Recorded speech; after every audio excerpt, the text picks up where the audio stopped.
I think we can start. So good morning, everyone. Welcome to our keynote talk on the third day of the workshop. I'm very happy to present our keynote speaker, Dr. Jianfeng Feng. So Dr. Jianfeng Feng currently is a professor at the Center for Scientific Computing and Computer Science at Warwick University. He is also professor of mathematics, biology school, and director of computational systems and biology center at Fudan University in Shanghai.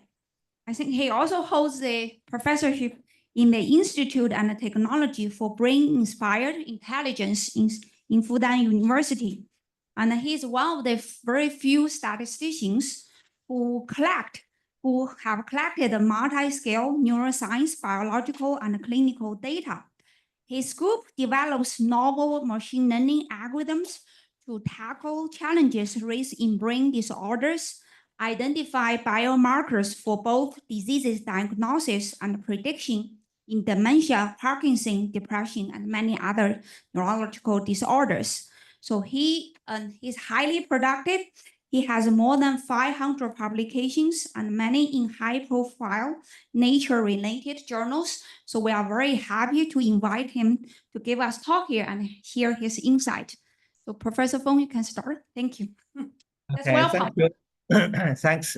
Thanks for Hongtu's invitation, and I'm very happy to be here, to share some of our very recent stories about analyzing and modeling spatio-temporal patterns in brain imaging. And I'm from Fudan, Warwick University, and thanks for the introduction, actually.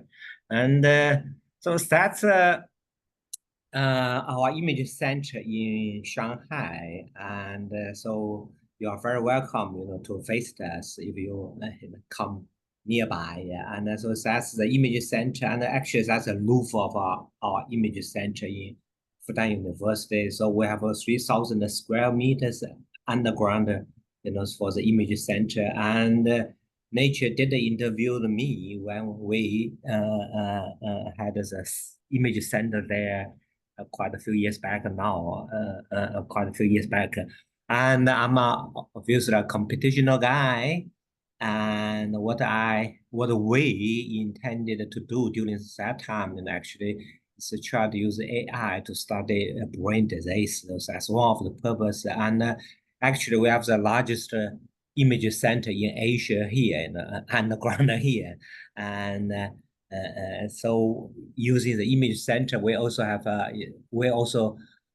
collected quite a lot of data for brain image as well, So, and that's a machine in our center at the moment. We have actually two 3T Prisma machine and another 3T machine there, and also we have a connector and a 7T and another 5T machine, and we have MEG. TMS, etc. So we do have a quite a, quite a large image center in Fudan University in Shanghai, and using this image center, we have collected quite a lot of data as well. Actually, we have say 50,000 samples in our collected during the past few years for 6 cohorts, and so we have around 1,000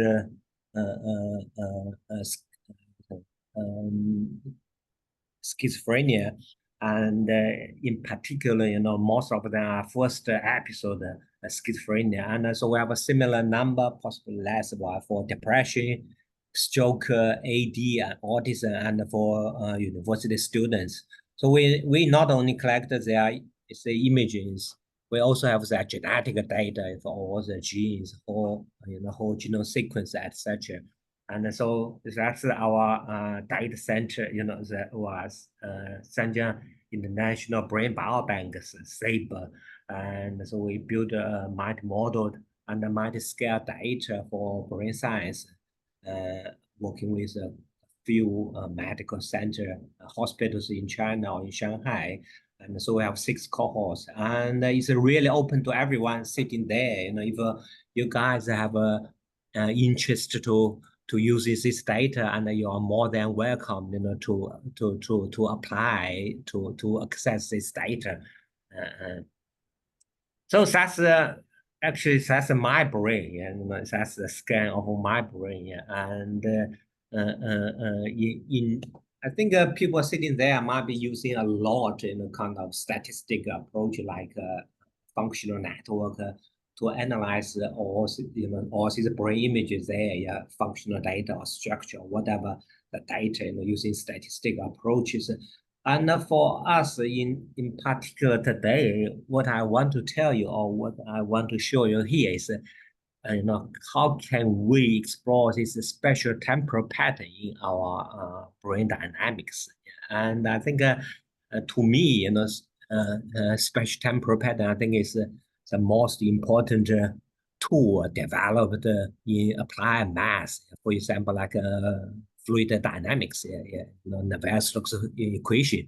So that's one of the reasons, when we have this image data and this special temporal dynamics going on. So we wanted to do what we want to do is, say, can we find some common patterns, kind of special temporal pattern, or more exactly, possibly widths, relate to our cognitive task, or make sense of these patterns here with all these patterns. So that's our general approach here. So it's different from, we only look at the static data. There's like functional dynamic or functional links or functional network here. So we try to want to figure out the pattern and behind all these very interesting dynamics. Yeah. So that's the story I wanted to tell you, using data. Possibly I will tell you a few stories about using data to explore these patterns. And then the second part I will tell you how can we model it even using our statistical or mathematical approach to model that. So that's my talk today. So I start from some very simple way, very simple method to explore the pattern first. That's one of our papers. If you have interest, you can read in more details in our paper. Yeah. So what we try to understand is these spiral widths, these vortex essentially. So in our brain functional activity, can we say make sense of this spiral widths pattern called brain spirals, and how can we analyze them?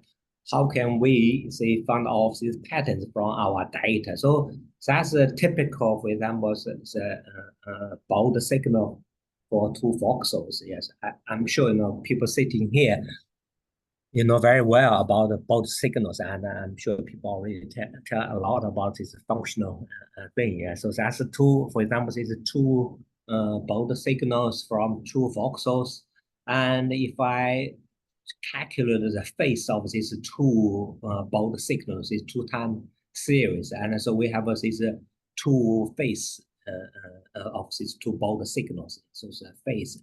And then if we calculate the phase gradient, essentially which phase is before which, for these two bold signals, and we can have this phase vector field. So we can, from this bold signal, we can easily say calculate or work out the phase vector field. For example, that's what we showed here. For panel B here, so we can have a phase vector field here. And if we look at the phase vector field, then we can have this singular point where, see all this essentially spiral widths is the center of the spiral widths. Yeah. So that's what we call the singular point or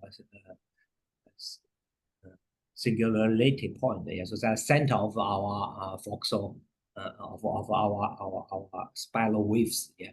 So if I plot them out, for example, for one flame, yeah, and for one direction, maybe in one color, another direction, so that's possibly clockwise spirals that will be anti-clockwise spiral waves. Yeah, and so I use two different color for different direction. Yeah, and so we have a clockwise and anti-clockwise waves essentially going on for our both signal there. And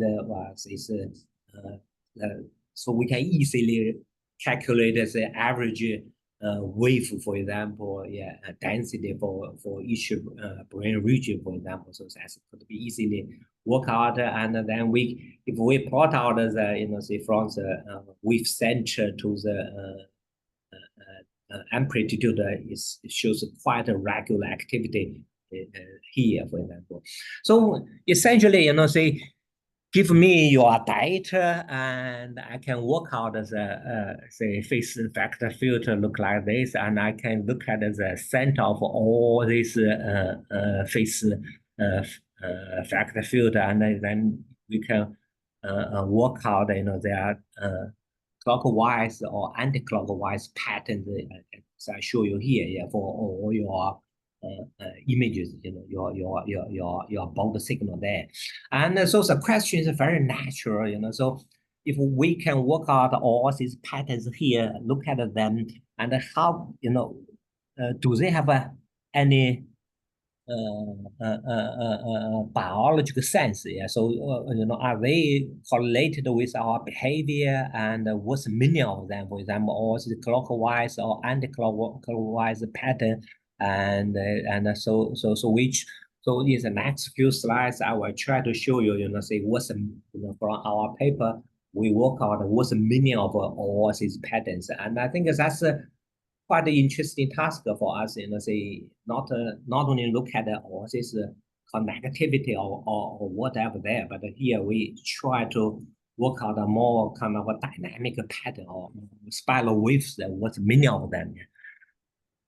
And yeah, so the propagating of this dynamic of the brain spiral waves actually is quite complex. If we work out, for example, from the traveling the center, yes, of all these spiral waves, and it tells us it's long tail distributed, yeah. So with the traveling of the spiral waves, and it tells us it's quite a long tail activity there, from the data. And also, when we look at the pattern, and possibly not surprisingly, all these spiral patterns, they are interacting with each other, and they show very complex spatial-temporal dynamics. For example, if you look at these two waves, spiral waves, one goes one direction, another goes another direction. And when they come close to each other, they simply they disappear. Yeah. So we can see this kind of a phenomenon. So two waves come collide with each other, and they disappear, or there are more patterns could be, they show more patterns. So all these complex spatial-temporal pattern you can see there in the data. So as I mentioned, can we make sense of all these patterns? So we using HCP data here, and as people sitting here know, for example, when we look at there are certain tasks for HCP data. So we look at the one very simple task, so to listen to a story or listen to a mathematical problem, and so we try to figure out what's the difference when you listen to a story or you listen to a mathematical problem there, and then you can find out, for example, say when you listen to a story, the spiral wave goes one direction. When you listen to mathematical problems, the spiral wave goes with another direction. Yeah. well, I cannot see. One is clockwise, another is anti-clockwise. Okay, my fig is too small in front of me. But anyway, so I can tell you when you listen to a story or when you listen to a mathematical problem, you know, the spiral wave, for example, here goes with different directions.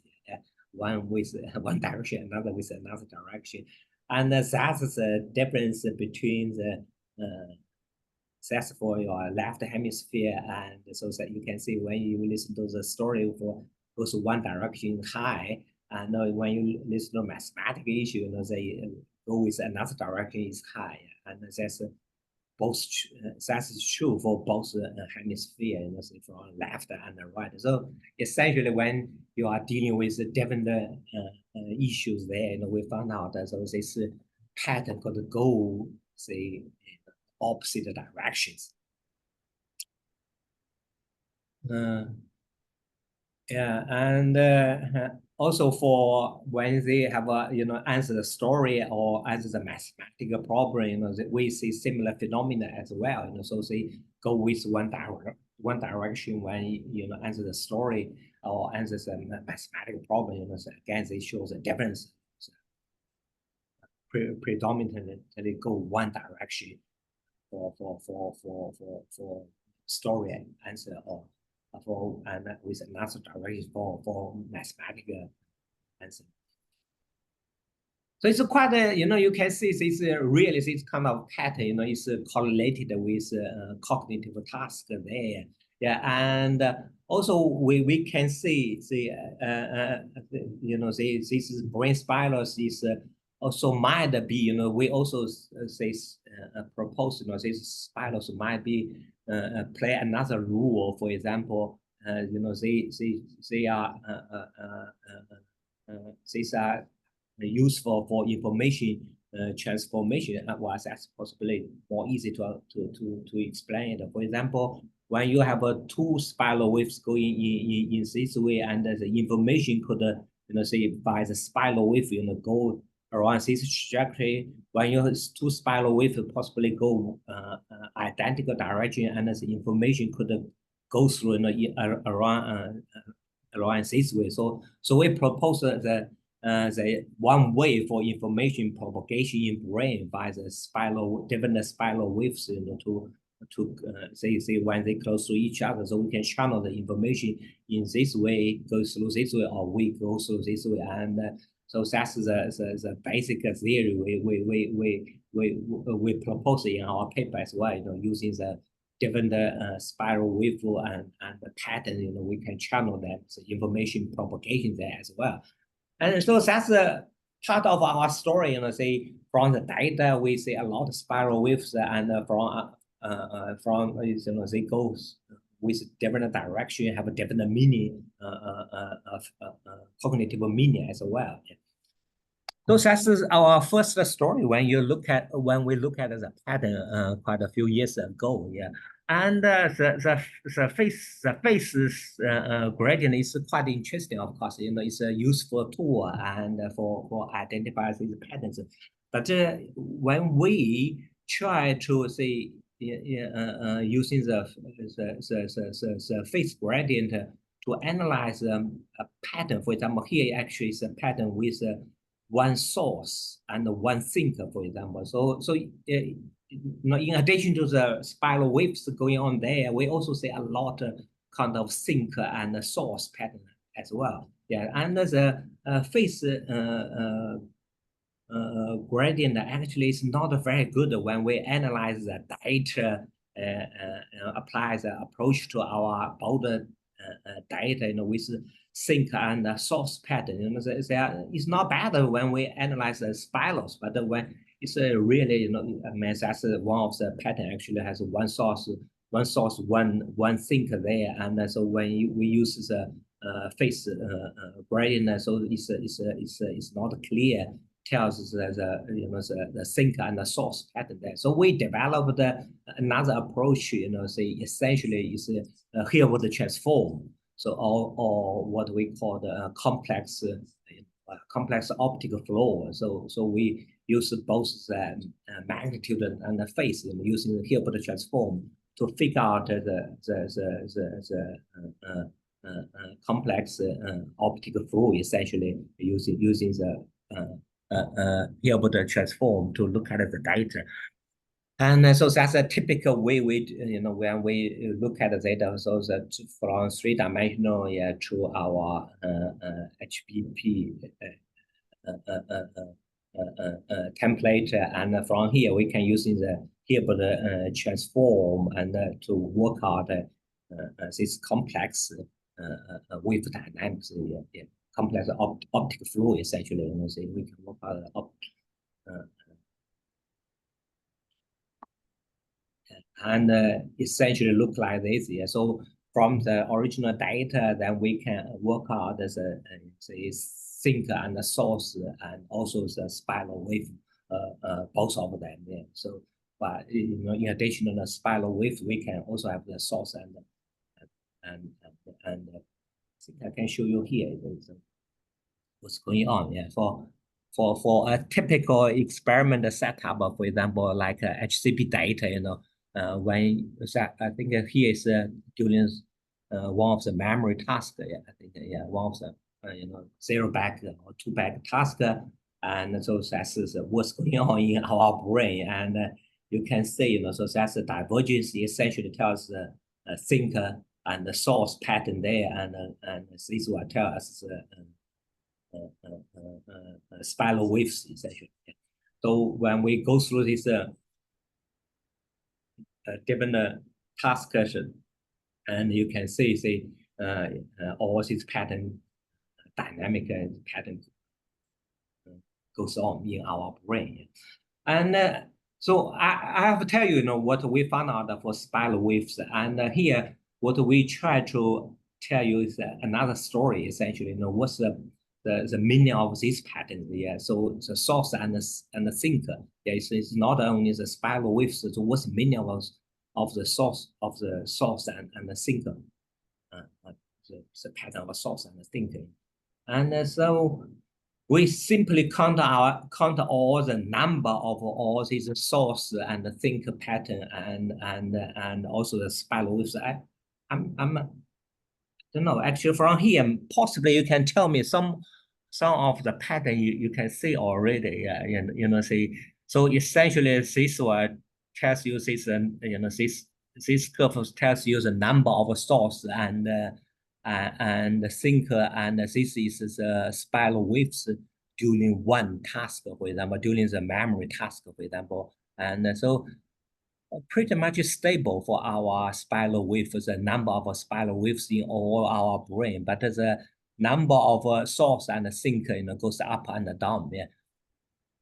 So we count the number of source and thinker, and so as I mentioned, and I hope you can see not too bad, here. So that is the task phase, and this is the fixation or resting state, and I don't know whether the color is deep enough for you to see it, but this task phase, resting phase, task phase, and the resting phase, and you can possibly realize what's going on here. For example, so that's the total number of our source and thinker pattern, and it's high during resting state, goes down, during the task, and goes up again during the resting stage, and goes down, during the quite clear actually from this plot, So goes up during the resting, the total number of thinker and the source, so it goes up during the resting state, but it goes down during the task.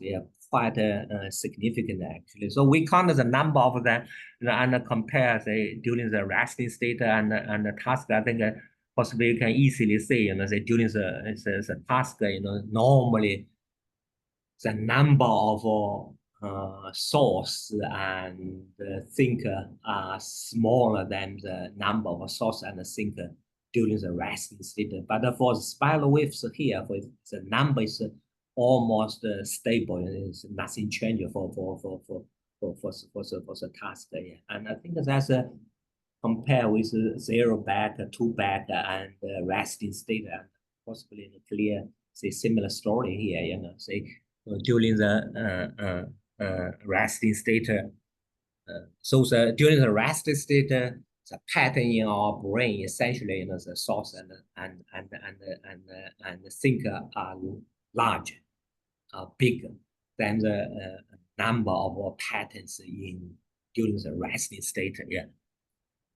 And also we can using this to predict, for example, the number. We can count the number in your brain. You know, how many numbers, so how many source and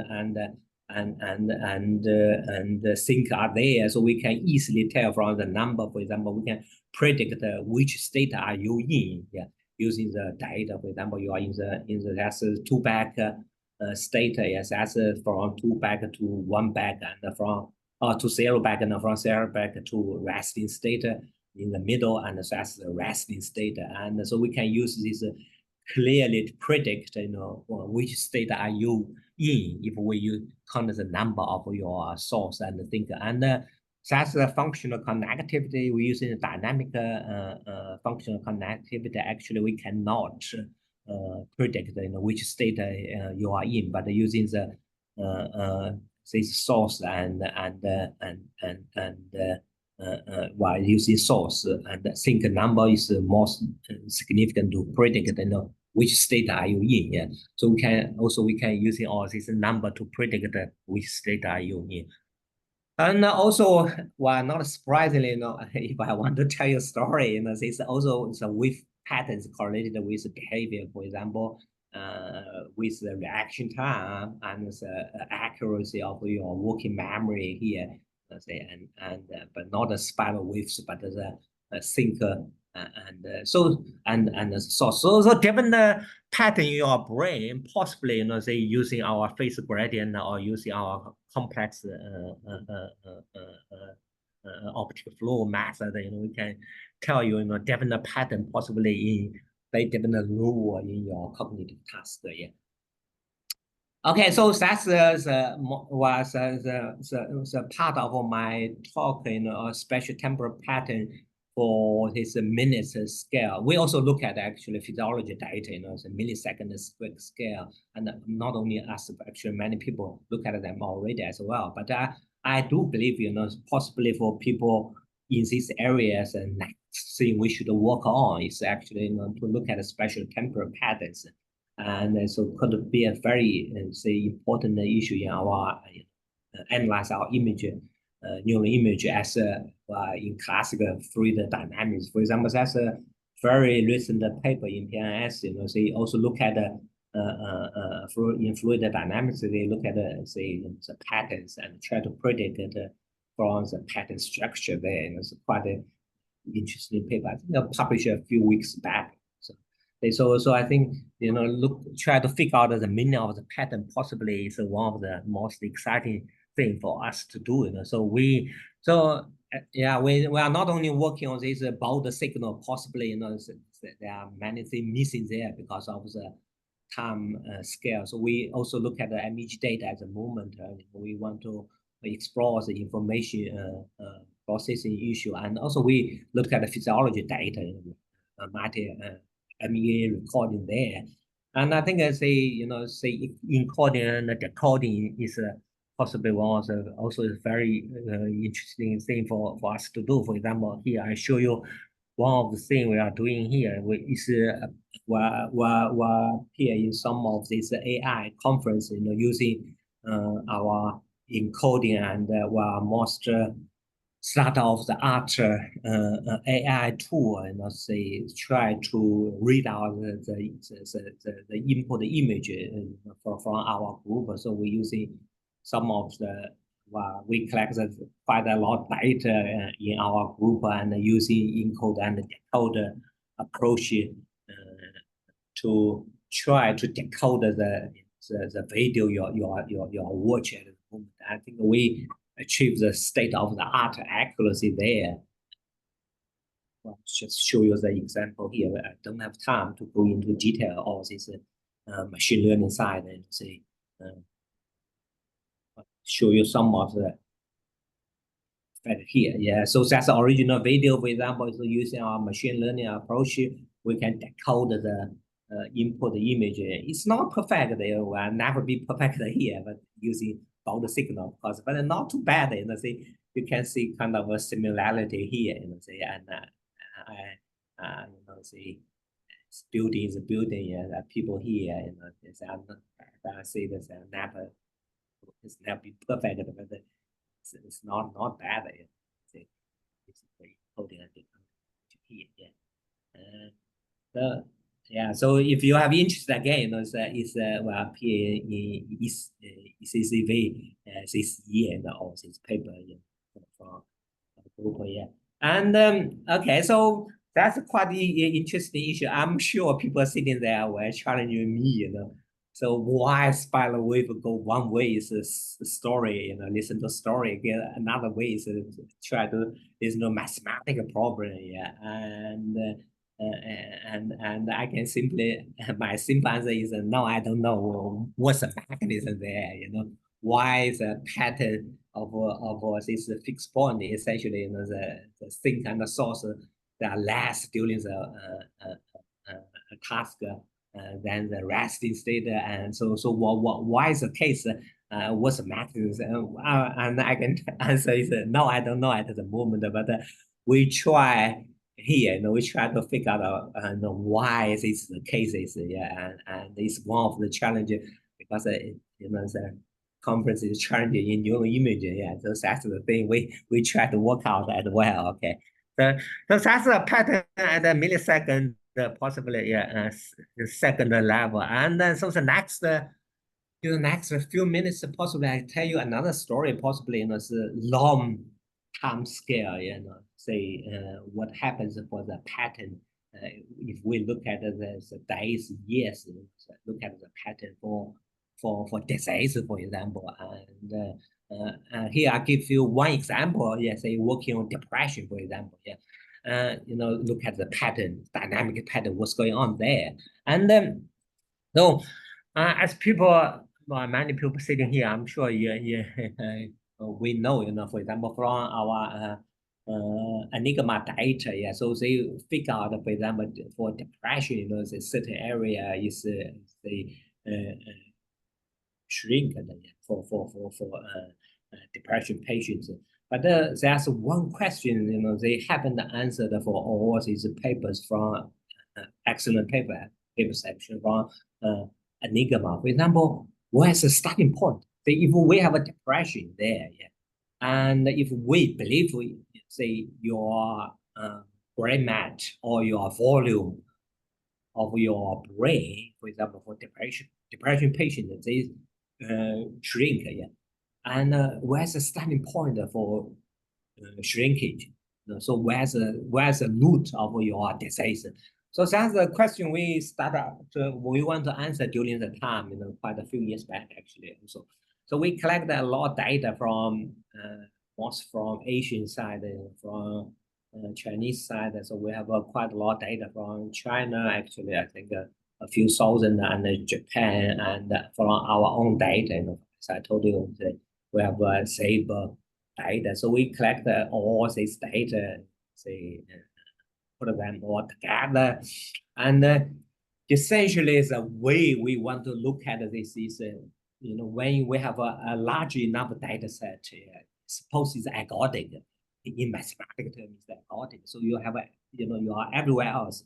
So you have a patient, this guy only started shrinkage, only started shrink, yeah. And you have a patient, possibly all of your brain, you have a problem already, 20 years depression, for example, destroy all your brain volume already. So we hope, from this large enough data, if we put them together, essentially using this nesting door idea, if we can put them all together, yes, we can, say small change in your brain as a starting point, gradually with your disease progression, you are here, all your brain you have a problem already. And so then using this approach, we can identify, for example, that's possibly one type of depression, because start shrinkage from this area, yeah, possibly from hippocampus, for example, yeah. And that's another type of depression. You know, they start to shrink from, for example, in the orbital front cortex, you know, your front part, responsible for reward and punishment. Yeah. So if we can work out this idea, for example, yeah, and you know, we can then easily subtype them. Yeah. So using this approach, actually, it's called sustain. Possibly people sitting there know this algorithm as well. We do develop say algorithm ourselves as well. We try to work out so, you know, say, can we subtype you know, depression? So, and the answer is yes. You know, so using this idea, yeah, using as its algorithm, and we apply them to all these depression patients, and we found out yes, you know, we have a 3 subtype of depression patients. One is ACC lead. Possibly people know, you know, that's one of the key area in depression. People always believe. For example, for deep brain stimulation, yeah, they put a needle in ACC for the treatment. And another type is hippocampus shrink. Okay, so this type of patient, they start shrink from hippocampus first, right? And the third type is front lead, possibly from OFC, for example, or this area, you know, say from the front area. So we can subtype all depression using our data, a few thousand patients there, you know, say not only they identify this brain area, you know, say shrink it, but also, you know, where's the starting point. So I think that might be more interesting for us in a sense, causality, yeah, you know, where's the starting point, you know, and so we can work out the disease progression as well, you know, so yeah, for the starting point, how the disease pathology progression. So we work out say for depression, yes, we have 3 subtypes, and then we can look at them, you know, what's the meaning of these 3 subtypes, and they have a typical kind of clinical profile, and they have a behavior side, for example, they have a different behavior side issue there, and we also look at the genetic side, you know, have a different gene, for example, yeah, and also this whatever, you know. So we did a look at all of these details for the depression, and so that's a typical. Again, you know, that's a typical pattern, kind of spatio-temporal pattern. Shrinkage start from somewhere and gradually spread to all of your brain, but that's possibly could take a few years to spread. Yeah. But we see disease progression. Yeah. Yeah. So with this actually fit very well with some of our early stories. For example, we did work out quite a few years back using the data. We found out, for example, the lateral and the medial OFC are possible starting point for the depression patients, for example, as people sitting here. Well, that's a review paper actually published this year. You know, we're talking about the starting point of depression and their genetics and their treatment, etc. You know, so again, people I don't have the time going into detail, but people have interest, they can read that in more detail. You know? So after figure out all this depression starting point or they are loose, and we working together with one of my colleagues, and you know, so we use TMS for the treatment, and for DIPFC and OFC, for example, for the treatment of depression. And actually, the outcome is quite is very good. You know, so the paper is it's somewhere we submit to actually to MP at the moment for under review. Yeah. For the treatment side. Well, possibly I skip this. You know, it's not only look at the disease, you know, look at the patient. We are more interested in, you know, prevention. How can we prevent depression, for example? And we work hard using, you know, if you have this healthy lifestyle, we can actually reduce your your depression risk. Again, it's a paper I think last year. So in Nature Mental Health. So if you have interest in that's more detail there. Yeah. So I have another 10 minutes around, but so I possibly go through the final stories here. So before tell you the final stories, that's the challenge. What we have as a second challenge, for the long-term spatial-temporal pattern. Actually, we are working with Enigma at the moment.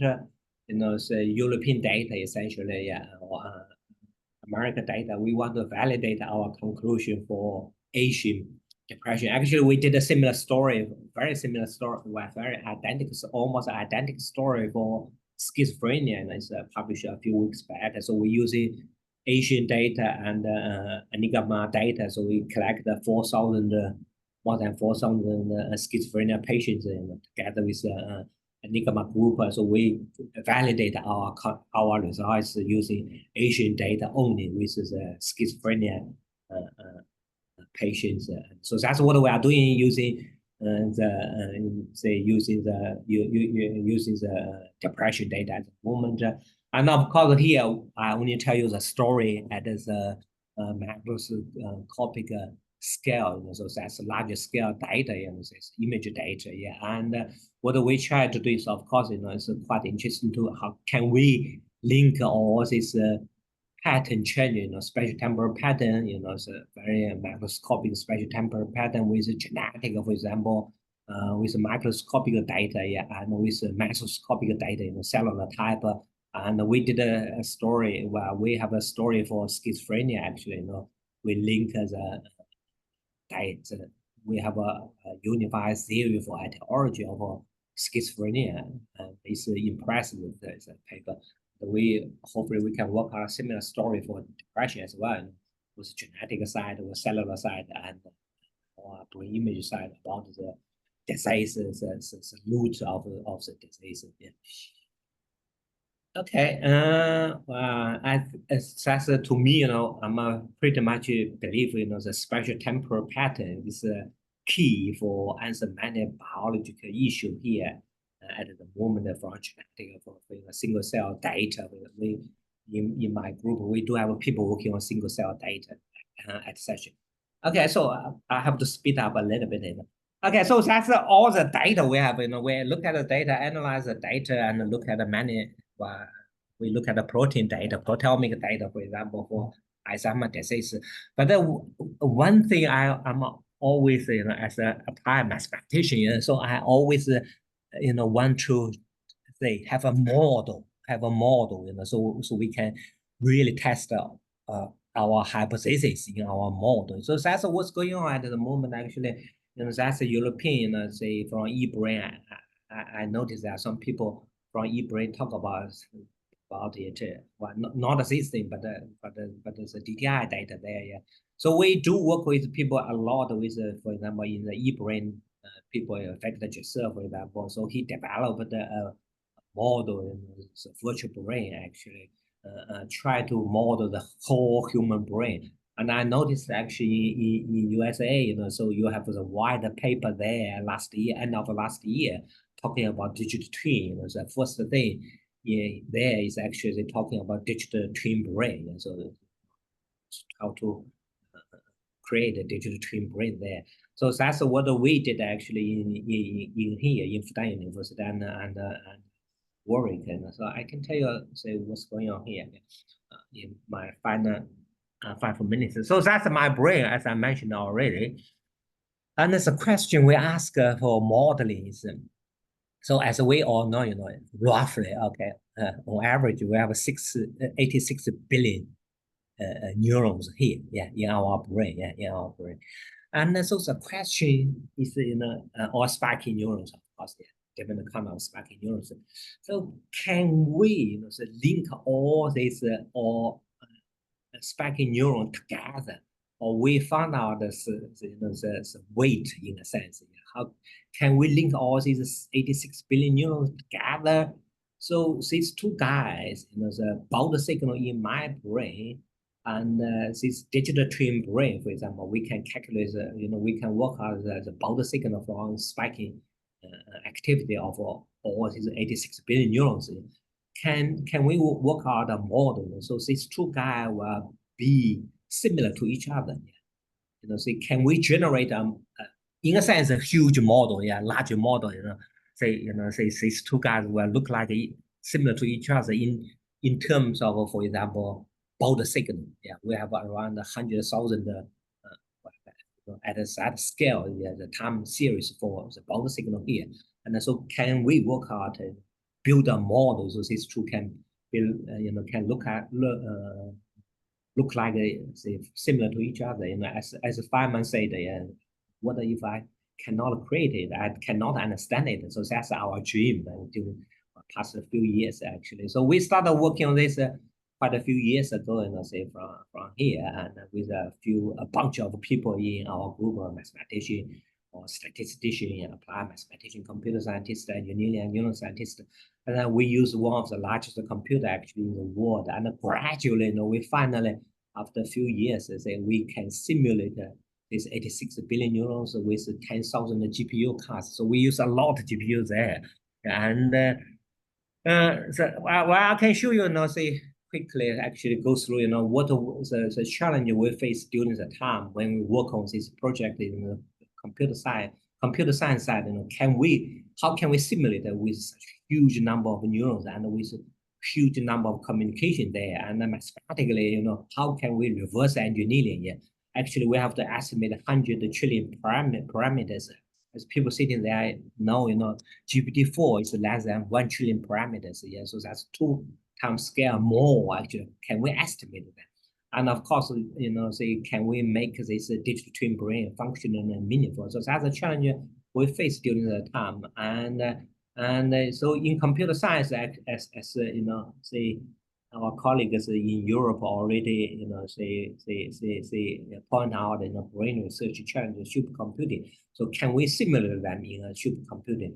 And as we do develop some, in computer science side, for optimal size routing, basically how they can communicate with each other, say using this huge number of GPU. Finally, we use actually 40,000 GPU cards for simulation. And it's not too bad. 1 millisecond of biological time we can simulate with 17 milliseconds. And so that's the computer science side challenge we face. And the mathematical side, as I mentioned, can we reverse engineering with this, 86 billion neurons? Each neuron is connected to possibly 1,000 neurons. The degrees 1,000 neurons. So we have to estimate this 100 trillion parameters as Jeff Hinton already pointed out. The human brain has about 100 trillion parameters or synapses to be estimated. And we developed this data assimilation approach, we call the hierarchical data assimilation approach. And again, details is here. So we can estimate this 100 trillion parameters. And finally, actually, we achieved what we, in the resting state. So that's in the resting state. That's my brain in the resting state as a correlation coefficient between this 100,000 time series, essentially. At a scale, the correlation coefficient between them actually is 0.93. Actually, so finally we achieve the correlation coefficient 0.93. So it's a pretty good, So yeah, we say simulated, say estimate all these parameters, and these two guys look like each other. But the trouble is, that is in the resting state. It's meaningless for us. So it's that's data brain essentially. In the machine doing nothing there. So the next question or the neuroscience side challenge is, can we make sense of this resting brain? In a sense, can this guy interacting with the environment? So we figure out a way to have input to my digital twin brain actually. So why you can ask me how we do it. So finally we work out, we can. That's when I see this picture, I can give a score of this picture, and my digital twin brain, when he can, it can give a score as well. So that's pretty much, do I like this picture or does it like this picture or not? So we can have a comparison for positive picture and a negative picture. Yeah. And also we can have a here. So we can go music. I don't know whether people can hear the piece of music. So we can, say for music there, and we can test them as well. So we have a visual and auditory task. And actually, the final task is not too bad. The correlation coefficient, when we when we using the score, actually correlation could be 0.6 around, say for both visual and auditory task. And so that's the activation pattern. People sitting there again, know very well about the activation pattern. So that DDP, for when see one of the pictures, that's from my brain, the activation pattern, for example, that's from one of the picture, for example. So it's not too bad. Yeah. So essentially, so we can simulate it, we can, and mathematically we can, estimate all these 100 trillion parameter, and we can interact this brain with the environment. And of course, you were asking me what for. Yeah? So we develop this, and so we can use this we pretty much actually working with our European colleagues, faculty yourself, for example, we can use this for explore the brain disease like depression, for example. One of my colleagues uses digital twin brain, Professor Gunnar Schumann, for depression, explores the function, the treatment of depression. And for example, we can of course use this for brain-machine interface, and for brain tumor, for example, etc. And we can also use this for neuroscience as a platform for for biology experiment. And also finally, my hope is that we can also use this that's digital twin brain, to explore artificial general intelligence. For example, can we use this brain to drive a car there? So that's what we are doing. So that's brain machine interfaces, that's depression, and so that's biology. So we nowadays we have this fMRI digital twin brain. We also use MEG digital twin brain, and we have developed several fish, monkey data and mouse data. We have all the digital twin brain available at the moment. And for example, that's for several fish data, and that's for mouse data, and that's for my brain try to drive an automatic car there, and we can explore various issues, for example, the scaling law, etc. So that's my third challenge here. So as I mentioned, we develop a digital twin brain, and we have a special issue for National Science Review. Actually, have my colleague from Europe and Stephen Furber. And so these guys, they develop the chips, SPINEG 2. So as I mentioned, we're using a huge number of GPU cards to simulate it, very expensive. So my hope is, we can use some of these guys, the chips they developed in Europe, in Manchester actually, and in China, for example, if we can implement them using the chips, so we can simulate them much more easily, much more efficiently. So that's a review while we collect all the paper, in one of the special issues there, and so we face three challenges there, to build a whole brain model and develop how can we develop chips to implement them and apply them in clinical biological applications. So I'm pretty much finished here. Yeah, thanks a lot for your attention, and thanks. Thank you. Very interesting. Any questions? Okay. I think so, Professor Feng, I have a question. So you need to train the digital brain for each subject, right? So you have to do it for every subject. Your results is good for every subject, or just some very intelligent subject? That's a very interesting question. That's actually one of the things we face at the moment. So essentially, I map my brain connectivity essentially to this digital twin brain. Yeah. So it's fixed essentially, okay? So I map my brain into this digital twin brain, and I haven't implemented any learning rule here. Yeah, so I haven't, we don't have a learning rule at the moment. Actually, I don't know anyone.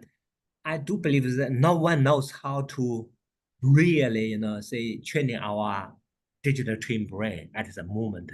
Okay, so it's the brain is pretty much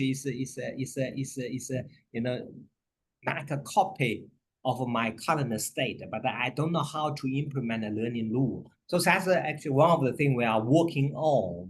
How can we implement a learning rule in our digital twin brain? And that's, I think, find out the biological reasonable learning rule is one of the essential challenge for neuroscience.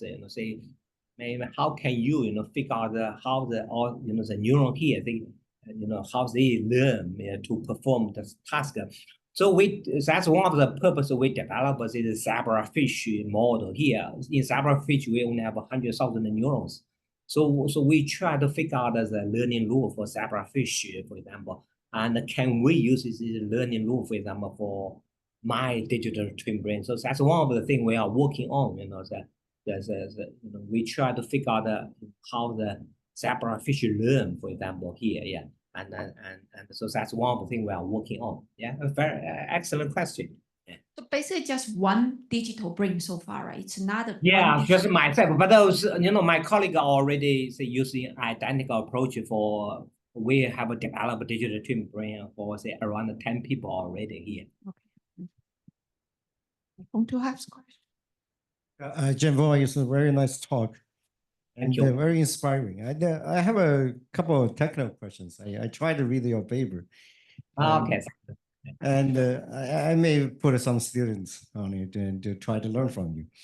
And I think for my understanding, you basically the most important data resources basically using resting, right? You start from resting. Did you combine those neuronal the data to it? Yeah, everything. But I mean, because sorry, I'm missing a bit data here. A bit of details here. Actually, we're using the DTI, using the density there, and we're using the microcolumn structure. And for example, I hope I have some data here. For example, for example, this in our mouse model, similar data. For example, the excitation and inhibition ratio for each region, for example, or each voxel, for example, yeah. So we have put all of this data in, so we work in zebrafish, for example, we work with top guy in this area, and all data is from him. We can record almost 100,000 neurons here. Yeah. So we put everything we know there, and work out the model essentially. Okay, now the next question is, what's the variance percentage each data type contributed to the final model performance? That's a very interesting question. So we haven't estimated of this. For example, there's one thing, as you know, the DTI, the data has no direction. Yeah. And obviously information in our brain has is go with one direction or another direction. There are causality essentially there. So we haven't put all of this there. We did a test. Well, not us actually. Vector Jesser, our colleague, for example, he tested this causality or directionality in his model.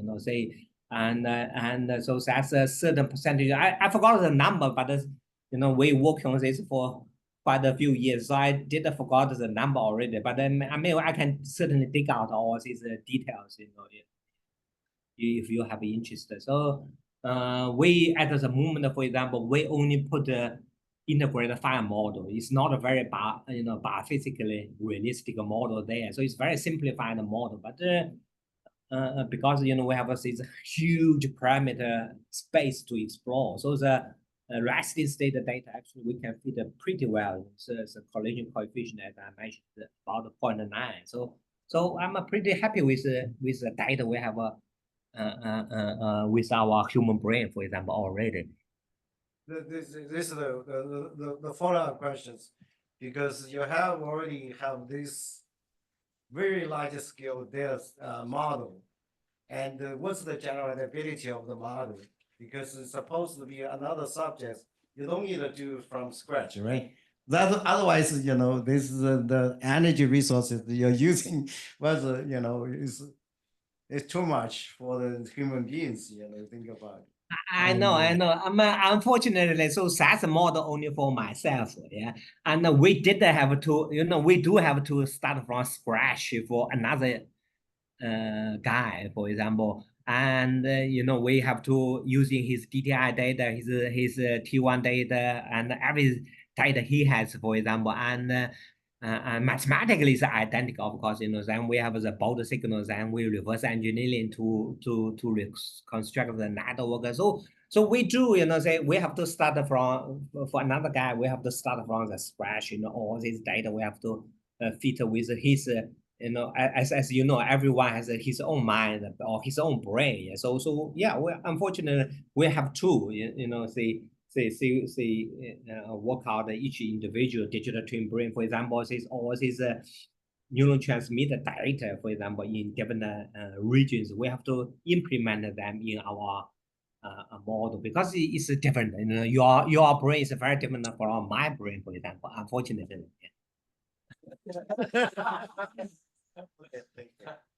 Thank you very much. My brain is not like Okay, we are running out of time.